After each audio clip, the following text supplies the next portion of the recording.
In his profile of J.D. Vance for The Atlantic magazine, the writer and journalist George Packer says Vance's memoir, Hillbilly Elegy, came out at the last possible moment to shape a national conversation.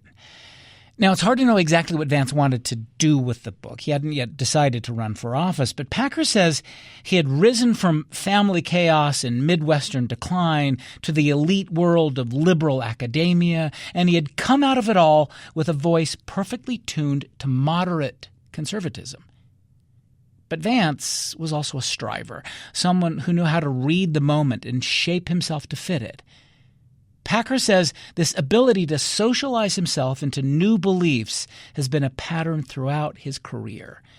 So Hillbilly Elegy was published just as Donald Trump was elected in 2016, on the cusp of this new era, the rise of MAGA politics and online aggression. And Packer says the book belonged to an era that just no longer exists. So Vance adapted, like he always did. So two things happened at once. He becomes a celebrity. Trump becomes president. Suddenly, there's a roadblock in the path of J.D. Vance's ambitions. The Republican Party has embraced a candidate who he had opposed. So in January of 2017, he gathered a handful, maybe a dozen fellow conservatives, you could say reform conservatives, not traditional conservatives, at the Washington office of the Hoover Institution.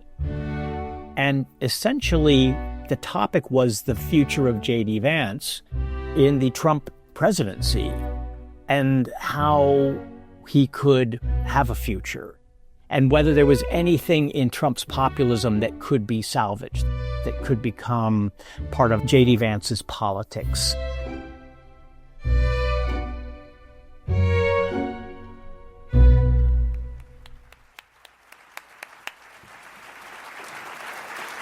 A week later, he goes to Chicago to speak at David Axelrod's Institute of Politics. So it's a privilege to be here with J.D. Vance. And he's interviewed there and gives a really quite impressive performance. I didn't vote for Trump. I am hopeful, like I think most Americans, that he'll be successful because his success is now the country's success. But I didn't vote for Hillary either. Taking audience questions about Hillbilly Elegy, about Trump. Even for me, as problematic as I saw a lot of Trump's rhetoric and his ideas on how to fix some of these problems, I agreed with him that the problems were there. About America at that moment. You know, race definitely played a role in the 2016 election. I think that race will always play a role in our country. It's just sort of a constant fact of American life. But at one point, he says, you've got to remember to pay attention to Trump's content, not his tone. Again. But if you go to one of his rallies, it's maybe 5% him being really outrageous and offensive, and 95% him talking about, here are all the things that are wrong in your community, here's why they're wrong, and I'm going to bring back jobs. That was the core thesis of Trump's entire argument. And so it's just, it strikes me as a little bizarre to chalk it up. So Vance is suddenly edging away from his bitter opposition to Trump now that Trump is president, and kind of taking a few steps toward embracing Trump. But it took, I would say, 3 years for the process to be completed before he saw the light and found salvation as a full-blown MAGA Trump Republican.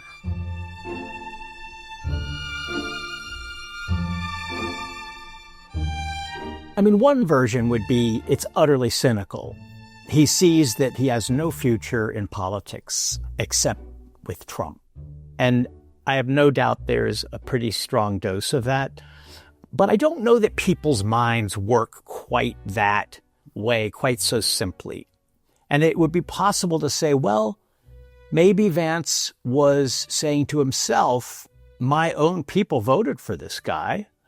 My Ohio neighbors, members of my own family, my cousins in Eastern Kentucky, they all voted for this guy. Maybe I should rethink it and try to understand what they see in him and why they think he's the answer to their problems. That would be, a more generous version. And my guess is, knowing human nature, as I have come to do in my life, it's a mix. It's opportunistic, it's cynical, it's driven by political ambition, but it may be rationalized or justified by his sense that what he has to do as a politician is see what his people, as he calls them over and over in Hillbilly Elegy, what his people want and need. And maybe what they want and need is Trump. So maybe he'd better figure out why.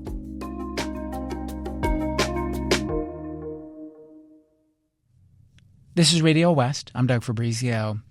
George Packer is with us today. His profile in The Atlantic is called The Talented Mr. Vance. Packer told us he set Vance's rise against the backdrop of American decline. And Vance poses this problem, he says in the article, and at the core of it is a question about character.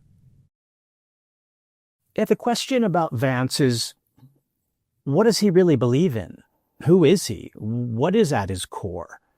Because in a few short years, he did a complete 180 in the way he talked and in what he said.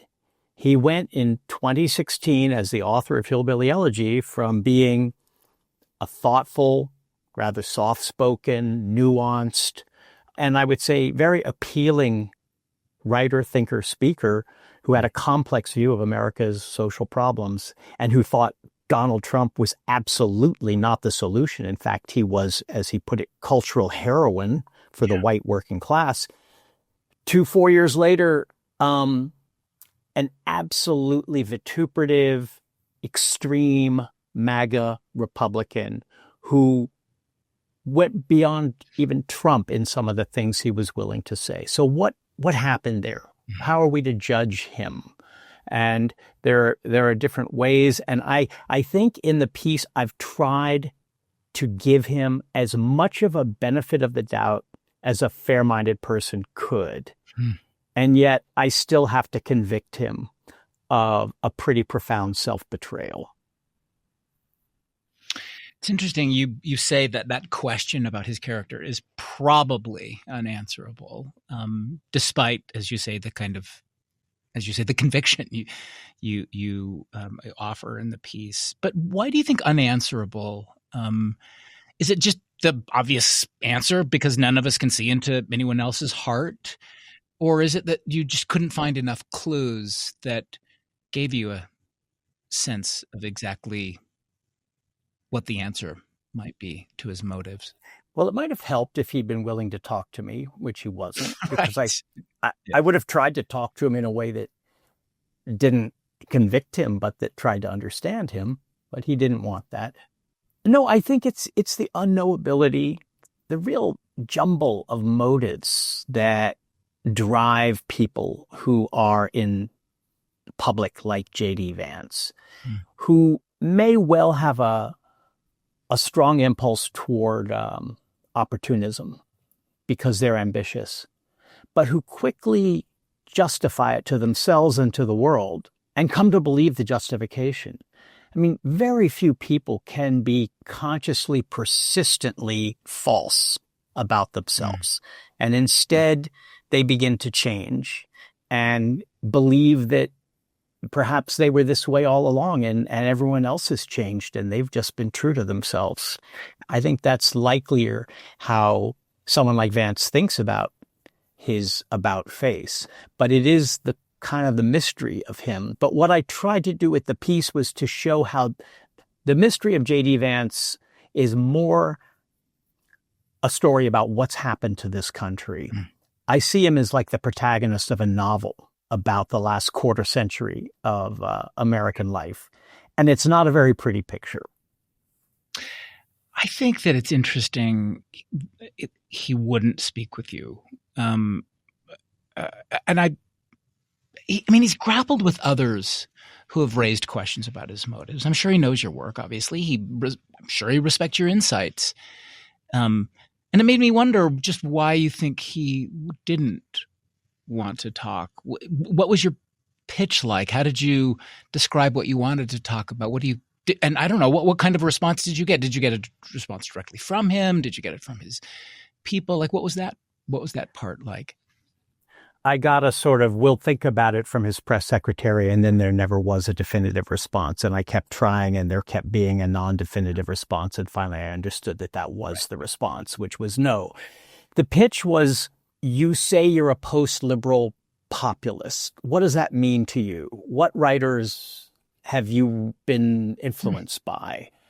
Patrick Deneen, Adrian Vermeule. I wanted to get into his ideas because Vance is intellectual. He really does care about and is interested in ideas, and he reads, or at least he used to read. I don't know that anyone at that level of politics still reads, but he's written essays about his conversion to Catholicism that cited Augustine, Aquinas, and the literary theorist René Girard. So I wanted to ask him about all of that, and I thought that would be a conversation he would welcome because he cares about that stuff, and because I've read those people too.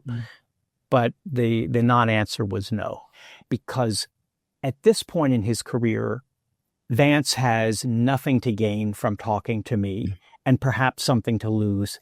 Everything in his future depends on absolutely no daylight between him and the man who made him vice president. And so a conversation with a non-conservative Atlantic magazine writer might well create a little bit of daylight, and he didn't want that. Let me come back to what you describe as that sort of literary quality of Vance's story that you just mentioned. You say a novelist who wanted to, give a sense of the decline of the American empire might invent a character like J.D. Vance. Say a little bit more about that, because his life, as you describe, covers kind of all of those themes. Say a little bit more about the sort of the literary quality of the arc in that story of J.D. Vance. The more I read of his, the more I watched his interviews and podcasts, the more I thought about him, the more I began to feel as if I was reading about a fictional character, someone out of a novel about American politics. Because, my God, I mean, the incredible ascent from absolutely nowhere to nearly the top of power. But along the way, all of the key worlds of the last quarter century in America, from the post-industrial Midwest, a dying steel town in Ohio, to the Marine Corps in Iraq during the bloodiest years of the war, although he did not see combat. He was a public affairs enlisted man. Then the Ivy League and the meritocracy of Yale Law School, where he meets his future wife and meets the people who are going to make him. And all along, he keeps meeting the right people and being made and remade. He goes to Silicon Valley because Peter Thiel is someone he's met at Yale, and Thiel invites him to come work for him. And Peter Thiel, this powerful venture capitalist, entrepreneur, and right-wing thinker, has a huge influence on Vance. So Vance gets into tech instead of going off to a more normal career in law. And then he becomes friendly with Tucker Carlson and Donald Trump Jr. after he makes his switch to MAGA, and then finally to Trump himself, who sort of forgives him for all the nasty things that Vance had said about him. And so all along, he's one of these ambitious, talented, resourceful characters who passes from one world to another and keeps rising and knows exactly how to thrive in each of these worlds. But what the story also shows you is an American decline, because let's look at these worlds. I mean, we're talking about the deindustrialization of the heartland, which is a huge economic disaster, a social disaster. We're talking about the forever wars, another disaster. We're talking about the Ivy League, which is this hyper-competitive, leader-making entity that has sort of failed the country, you could say, has failed to really have a more civic or even national vision of its own role. Instead, it's just about making people wealthy and powerful. And then you get to MAGA. And what is that? To me, MAGA is the stew of American politics at its most noxious. And by the end of the story, Vance is swimming in it. He's thriving in it. So at each step of the way, while he's rising, America is falling. And to me, that would be an interesting novel to write. It's not a very happy thing to live through, but it would be a rich story to tell. There are these questions you put early on, whether in this novel, this narrative, whether J.D. Vance is motivated by conviction, or as you put it, is he the creature of a corrupt society? Does he deserve our admiration or our sympathy, you say, or our contempt? And so I'm wondering, what are you getting at with those questions? Just that these are the things to think about, or are you also asking whether you wonder if J.D. Vance is wholly responsible for the person that he's become? I think he is wholly responsible. He's a grown-up. He's made a lot of decisions. They benefited him. I hold no one else responsible. I don't hold all of us responsible for J.D. Vance. He is the moral agent of his own life and has pursued it very consciously. But he also is a mirror of our society. His life shows us something about what our society has become during these 25 years of his adult life. And that's why I ask those questions about how to see him. He's absolutely responsible, but he's more interesting than that. He's more interesting than Trump. Trump is not interesting. Trump is a kind of, to me, a figure who lives below the level of moral choice because he doesn't have ideas and he doesn't feel any moral dilemmas and he doesn't have a value system. He's just a predator. Vance thinks and has a value system. It just happens to have changed dramatically in the last few years, but he still has one. And he writes about it and talks about it. He talked about it in Republican National Convention last year when he said that what makes him American, what America is made of, is not ideas. It's not those beautiful words of the Declaration that we're about to celebrate the 250th anniversary of. It's the home. It's the dirt. It's the soil. It's the graveyard where his ancestors are buried and he hopes he and his own children will be buried. That is blood and soil. Nationalism. That's a new kind of politics for Americans. That is America first, but it's in a really extreme form. And that's something that very few politicians at his level have ever articulated. So he's interesting in that way, more than Trump, who I don't think has these ideas. Well, that gets us to what seems to be the part of the story that drives his upbringing. It's as you put it in the piece, the image of a hick struggling to survive and escape. Now, J.D. Vance himself says that he was just an ordinary person, had no real accomplishment, only managed to, get out of there because of the grace of his family's love. How much of that rings true? Yeah, that's the sort of self-deprecation that someone writing a memoir might think he has to show in order not to lose his audience from the start. I think the first sentence is something like, you may be wondering, or I'm wondering why the hell you're even reading a book like this and why I've written it. But that's really not Vance. Vance was impressive at every stage. She was impressive as a child, surviving a pretty brutal upbringing with an unstable and addicted mother in a kind of violent family atmosphere. He was impressive in the Marine Corps to his buddies. He was impressive at Ohio State, where he finished in 2 years and kind of had that escape velocity of someone who had gotten out of a really tough situation and knew that he now had a path upward. He was incredibly impressive at Yale. Here he was, as he tells us, someone who didn't even really know what seltzer water was and had to be taught by his more highborn immigrant daughter's wife or girlfriend at the time, Usha Chilukuri.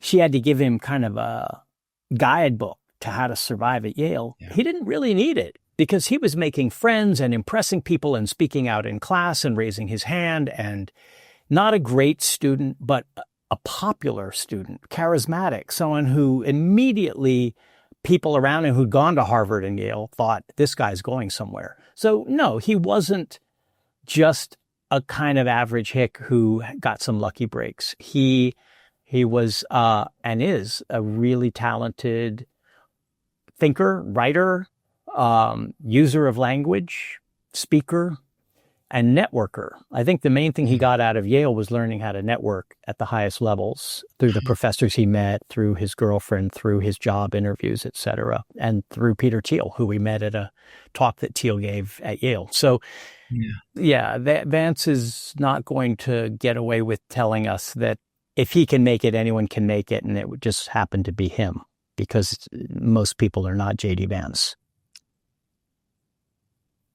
What were the ideas? You mentioned how in the military he had already been interested in political philosophy. So I'm wondering about the ideas that he was drawn to. And I think the way you write about these, the mix of the thinkers he read is so interesting.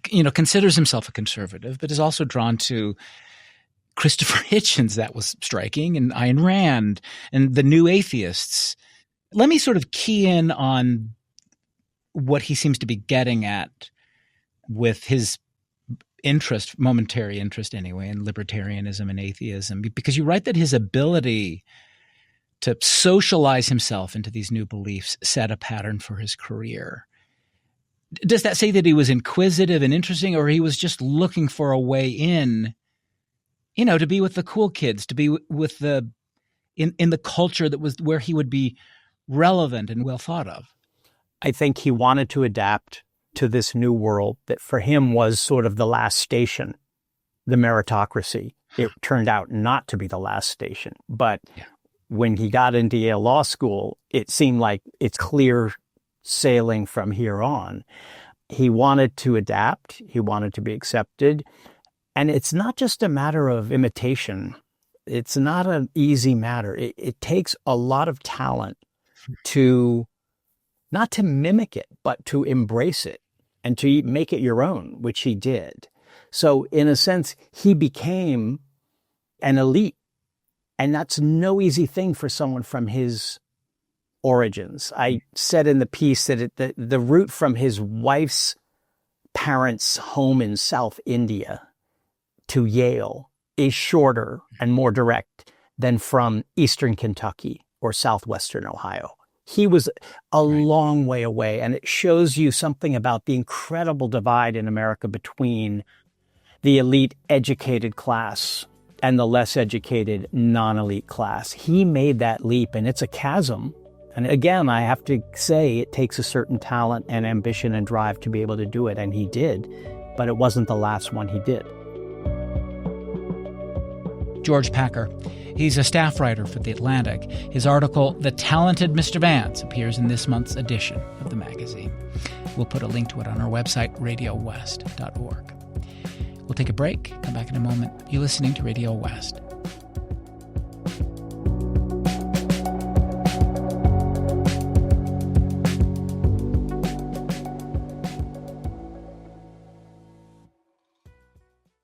This is Radio West. I'm Doug Fabrizio. Today in the program, we have with us the journalist and writer George Packer.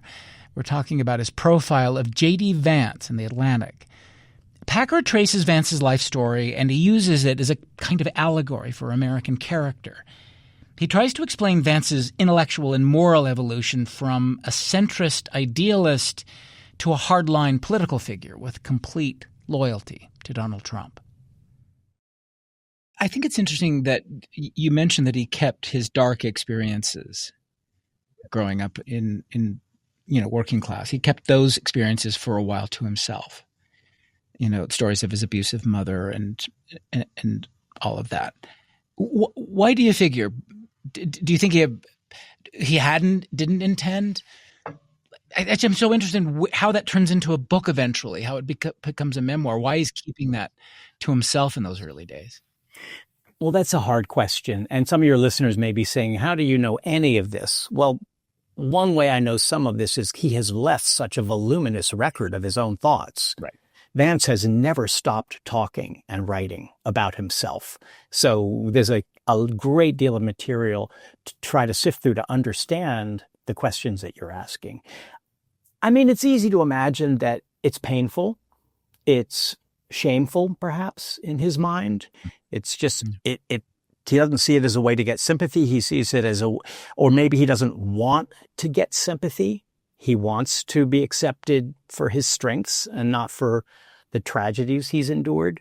The other thing I would say, he didn't originally intend to write a memoir. He says he intended to write a book about what policies could help the working class, rural whites, etc. Yeah. But one of his law professors, Amy Chua, read a personal essay he'd written for her class and said, "You need to write a book."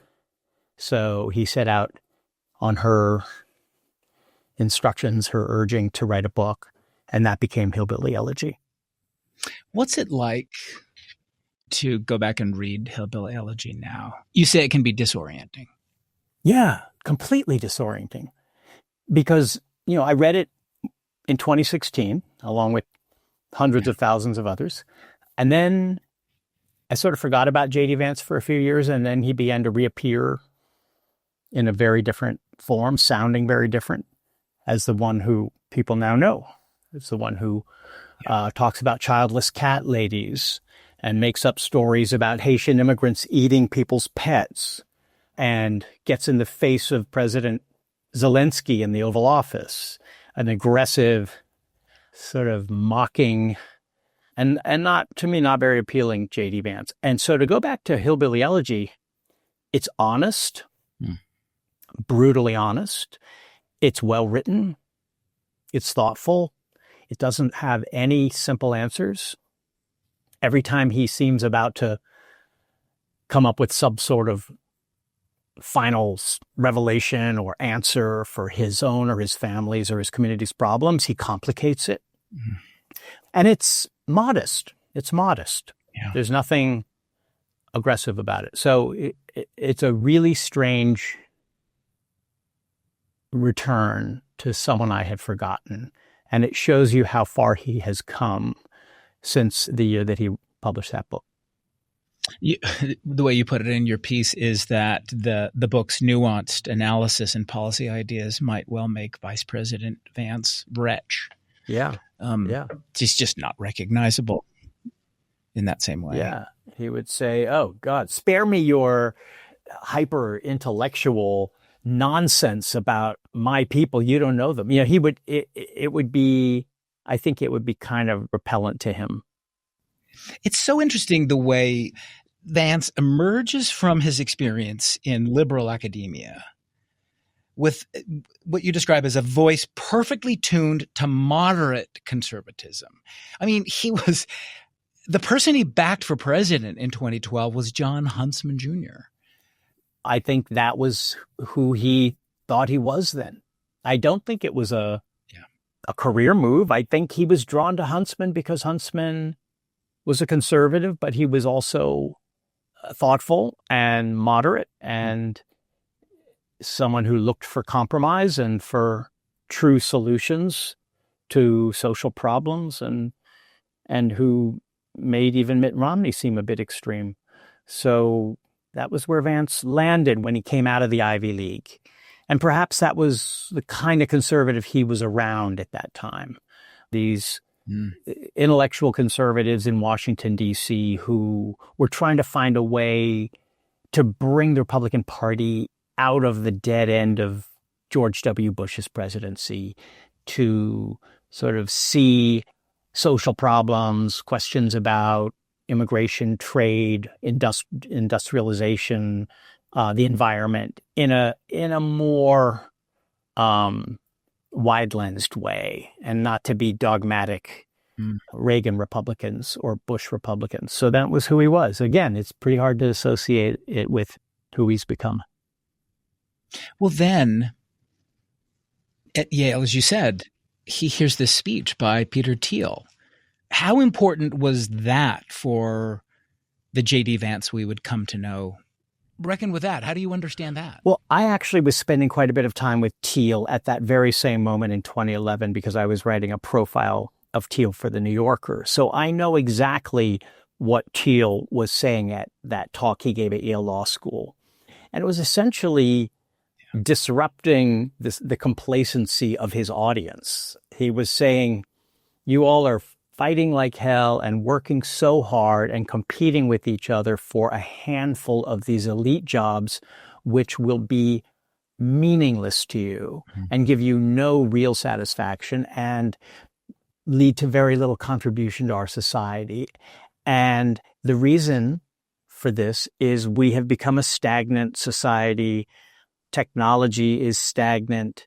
There's nothing in the world of things to compare with the airplane, the automobile, etc. The iPhone is nothing compared to them. So that was Thiel's pitch, and I think it spoke to Vance because Vance, having given his all to enter this Ivy League world, would almost have to wonder, what is it all for? What am I really running for? Why am I working so hard and moving so fast? And even though it didn't change anything immediately, it kind of put a thought in his head that haunted him. And when it came time to look for work, he got back in touch with Thiel. He sort of found his email address on the internet. And Thiel said, well, if you come out to Silicon Valley, look me up, which he did. And pretty soon Vance was working for Thiel. So he got inside Peter Thiel's world. And Peter Thiel, in addition to the gift of that speech at Yale, gave him a series of gifts in the coming years. Most importantly, an introduction to Donald Trump and a big contribution to Vance's Senate campaign in Ohio in 2021. And so in a way, he became his new patron, a new elite who backed him once Vance essentially rejected the Yale elites who had originally backed him. The elite anti-elitism, a contempt from a position of strength is how you describe it in the piece. Yeah. When Hillbilly Elegy came out, he told an interviewer that he has the incredible privilege of being able to be a bit of an anti-snob about the elites. But he added, if I had indulged this when I was 18, it would have been very destructive. And he might have added, and if I continue to indulge it too much, it could be even more destructive, because that has become his political card, which is the professors, the journalists, the elites, the deep state. They're the enemy. And the people are my people. They're the ones I'm fighting for. And so that's, in a sense, in a nutshell, populism, which he has embraced, I think, in a way with a kind of credibility as a son of the working class that Trump does not have. George Packer. His article, The Talented Mr. Vance, appears in this month's edition of The Atlantic. We have a link to it on our website, radiowest.org. We'll take another break and come back in a moment. You're listening to Radio West.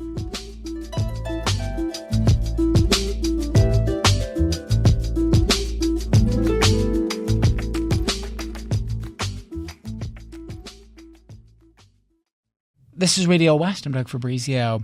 Back now to our conversation with the journalist and writer George Packer. He has a profile of J.D. Vance in The Atlantic. It's called The Talented Mr. Vance. So J.D. Vance writes in The Atlantic this essay where he describes Donald Trump as cultural heroin, which is what you mentioned earlier. He wondered privately if Trump was America's, Hitler. Didn't vote for either major party candidate in 2016. But there's this moment you write about, I wanted to ask you about. It's election night in 2016, when it starts to become apparent to the world that Donald Trump was going to become president. And ABC News turns to J.D. Vance for some perspective to get some sense of what was going on. And George Stephanopoulos asks J.D. what it was that people were looking for from Donald Trump. Talk a little bit about that moment you write about and what J.D. Vance, how he responds and what that tells you about J.D. Vance, at least then, at the moment. Yeah, it's a slightly comical moment for the mainstream media because suddenly they need to find a guest and get him into their studio who can speak about this, who they think is a spokesman for the people who voted for Trump. And Vance doesn't say, oh, I didn't vote for him, and in fact, I think he's cultural heroin and possibly America's Hitler. No, he says that they were looking for someone who saw their problems and had answers for their problems. And the media didn't believe in him, but they believed in him. So maybe they're feeling kind of vindicated. And he had a little smile on his face. So you can almost, even at that moment, begin to see the drift toward America's Hitler or toward cultural heroin at the moment of Trump's victory, when Vance, sort of being the very smart guy he is, understands that this is going to be the way to the future. You say it took J.D. Vance a while. I mean, 4 years, I think it was, to go from, never Trump to only Trump. 4 years to kind of ditch one politics for another, just make this transition. So what do you make of that?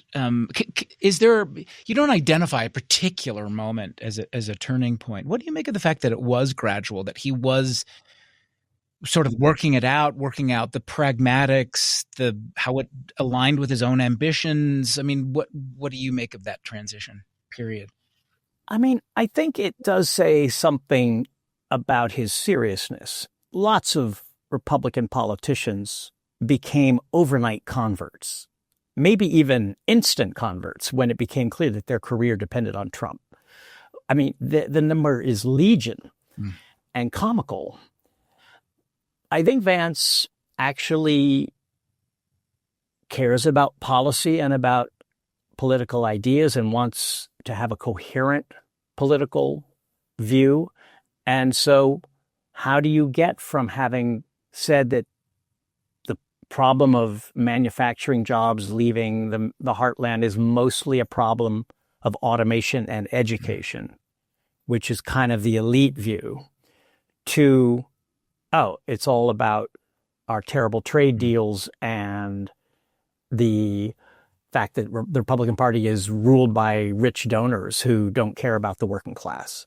It's not an automatic shift. You have to actually work through a series of sort of half steps before you get to the full MAGA slate of policies. And I think that did take him a few years. And maybe he also felt conflicted because he didn't want to lose everything he had just gained by becoming the elite's favorite interpreter of the white working class. And he would lose them, and he did lose them. By the time the film of Hillbilly Elegy came out in 2020, Vance had moved well away from the guy who spoke so eloquently about his book. And we'd also had 4 years of Trump. That movie was not popular with some of the same people who the book was popular with. Yeah. They turned against Vance and against his people.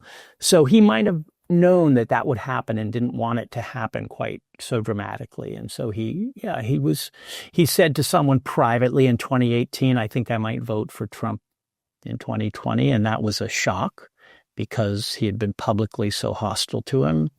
He began to repeat this line again and again that, well, really, Trump, if you just listen to the tone, that's only 5%, that nasty tone. Most of it's just, I want to bring jobs back to your community. 95% is about solving your problems, which is, of course, nonsense if you listen to Trump's rallies and speeches. But that became a way for Vance to sort of make it more palatable, to become a Trump supporter, to say, well, you can't just listen to the rhetoric. You have to look at the ideas, the policies.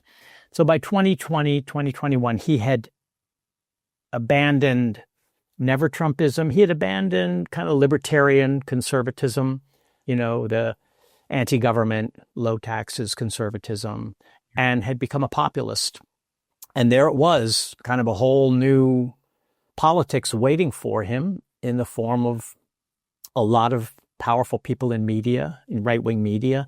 He also got really deeply into online media, podcasts and Twitter. And I think that influence. It became the next influence that he had to adapt to, and he adapted to it. He became a pretty vituperative figure on right-wing podcasts and social media. Well, as you put it, the once he was able to sort of make his political ideas, intellectually coherent with the sort of Trump era, that as you say, moral descent was swift and total. It's like after he's convinced, he really went all in. But you say, look, he didn't need to go to Mar-a-Lago with Peter Thiel in early 2021 to seek his forgiveness. He didn't need to keep repeating the lie about a stolen election. He could have run for the Senate as a populist without maligning liberals and women without children and things like that. Here's another way you put it. He could have become a father without devoting a speech to mocking the childless left. So how do you explain that? That he has, in order to exist in that world, you have to go all in? I can understand J.D. Vance deciding that he believes in tariffs, that tariffs are what the working class of the heartland need. I can even understand him thinking and saying that mass immigration has been bad for the working class and we need to limit it. But that's not all he did. He began to demonize, to lie, to amplify the biggest lie of our time, the lie of the stolen election of 2020. And I think he knows better.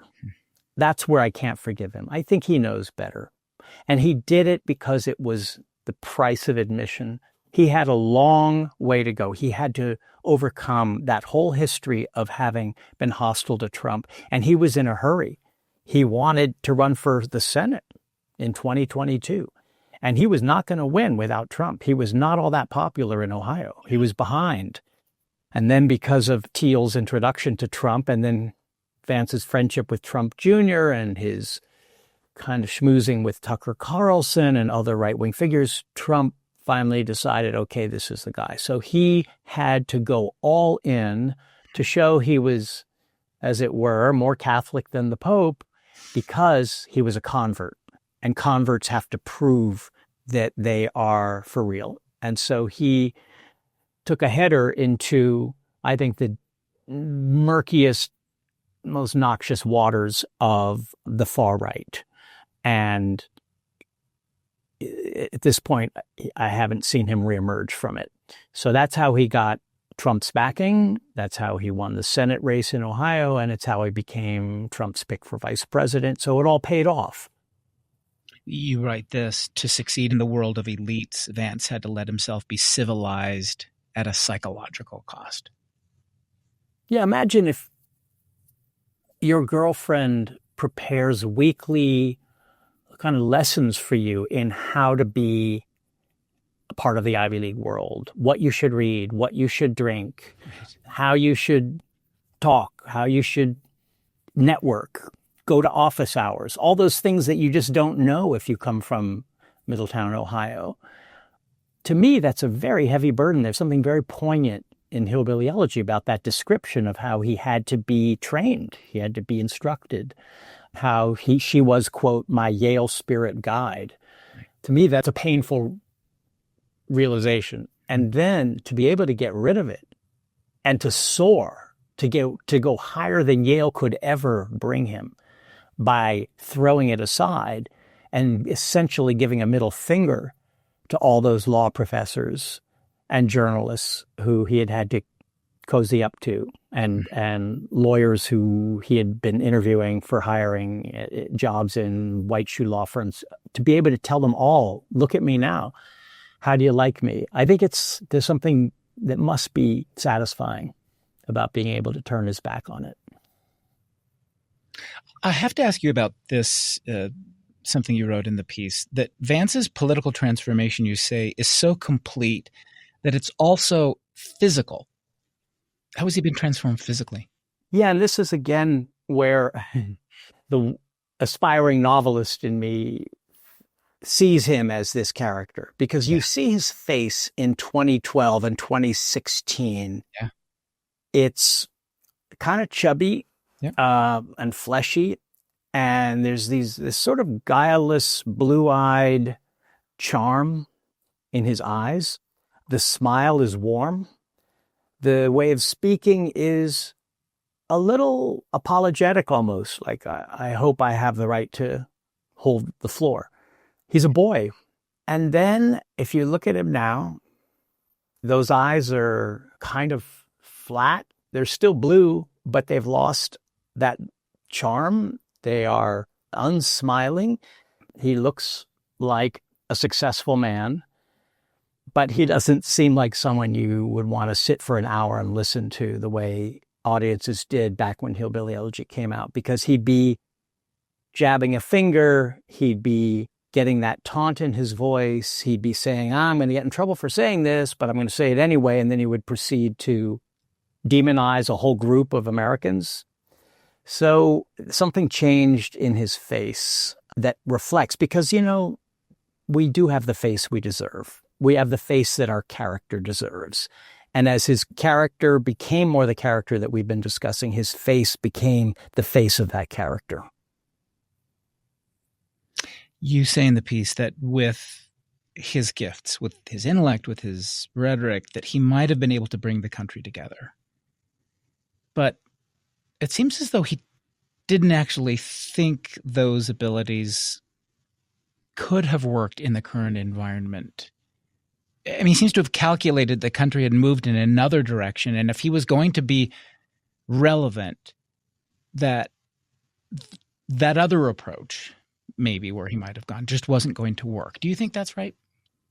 Yeah, I do. I think that's right. I think that speaker from 2016, 2017, talking about his childhood, talking about his book, belongs to an era that no longer exists, because America has moved into an era of extremes, of deep mutual hatreds, of ugly public discourse, of unseriousness about ideas, and unwillingness to take the ideas of the other side seriously. And all those things would make him kind of an irrelevant figure, kind of someone who you might pat on the head but wouldn't take as someone who was going to be successful and powerful. Instead, he has understood the America he lives in and that we all live in, and he has figured out how to rise to the top in that America. And that's why the novel of J.D. Vance is a story of a country in decline. His success is our failure. Final question. You remind readers that J.D. Vance is still only 40 years old, and that he is likelier than anyone to be the next president. So let me ask you finally, what is J.D. Vance without Donald Trump? Does he have the charisma to hold the MAGA base, do you think? I think he's become very popular with the MAGA base precisely because he's given it everything it could want. He has said everything that it wants to hear, and he never deviates from it. But he's not Donald Trump, and he doesn't have Trump's ability to spellbind and to mesmerize. You know, he speaks in linear paragraphs and coherent sentences and doesn't come up with memorable phrases the way Trump does. And so he doesn't have those native gifts that Trump has as a showman and a salesman. So I think he's vulnerable. I think others could challenge him for the crown to be passed on, because really Trump is everything in MAGA. And without Trump, I think MAGA is going to become a bunch of warring tribes. And Vance might be the head of one of those tribes, but there'll be lots of others. I think right now, as the vice president, he is the heir apparent, but there is no guarantee about who becomes the next nominee and possibly the next president. George Packer, thank you very much. I enjoyed it. Thank you, Doug.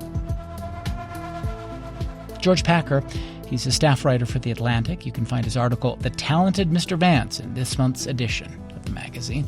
We'll put a link to it on our website, RadioWest.org. Radio West is a production of KUER. You can subscribe to the show wherever you get your podcasts.